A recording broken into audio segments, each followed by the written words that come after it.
Warahmatullahi wabarakatuh. Dan selamat sejahtera bertemu lagi saya Zaza. Kali Zaza, selepas pergi kenduri kahwin bersama husband, kami singgah dulu sebelum pergi jalan tempat lain ke sini, iaitu di Faisul untuk beli kek ataupun minuman yang dia ada jual.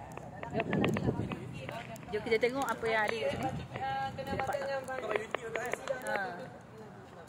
okey, ni antara yang jangan lupa subscribe. Jangan lupa subscribe Zaza.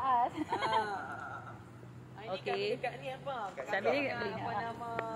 Kita nampak Faiz ni tengah cakap dekat live. Sebab sambil membeli ni kita boleh baik YouTube sekali. Okey. Sekarang kita boleh bergambar dengan Faiz tu. Okey, kita beli apa? Saya Tasha. Tasha. Ni Tasha. Okey, sambil tu kita tengok dulu apa yang ada. Jom tengok. Cantiknya kau, ya Allah. Saya baru pergi rumah orang kahwin. Kawan kahwin. Kena kahwin.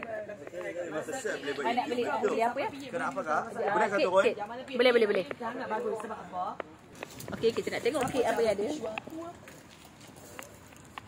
Kita tengok Tak ada ni. Satu tadi. dia yang ni kita macam mana? Okey, kita ada ni. Kawan nak ni. Dia hamka hantar pun hantar. Ni sekali dengan air.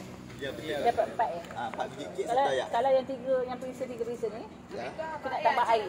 Boleh. Tapi kalau macam tu baik kau ambil 3 kek 3 ayak. Satu juga. Oh, 3 kek dengan air. Lagi murah balik. Oh, okey.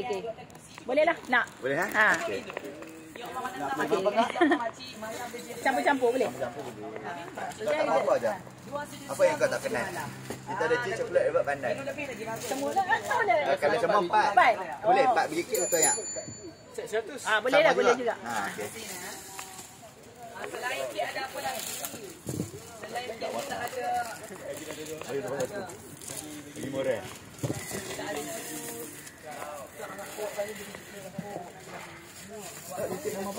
Dah tak. Hari tu dah ada datang juga. Oh, tak ingat. Masa ni kan, itu typing sini apa? Manju. Okey, ni Pak Isnya. Ya. Okey, kita tak gambar. Tak nak. Okey. Tak nak ayo ya. Air apa yang terbaik ni? Cokok pope. Cuba. Rasa macam mana justru beri rasa 15 Apa tu? 100 teh. 100. Okey. Kat sana. Ni saya beli agak satu. Oh, bagi. Tak dia buat YouTube. Oh, boleh lah buat kat makan kat rumah. Kat makan lah.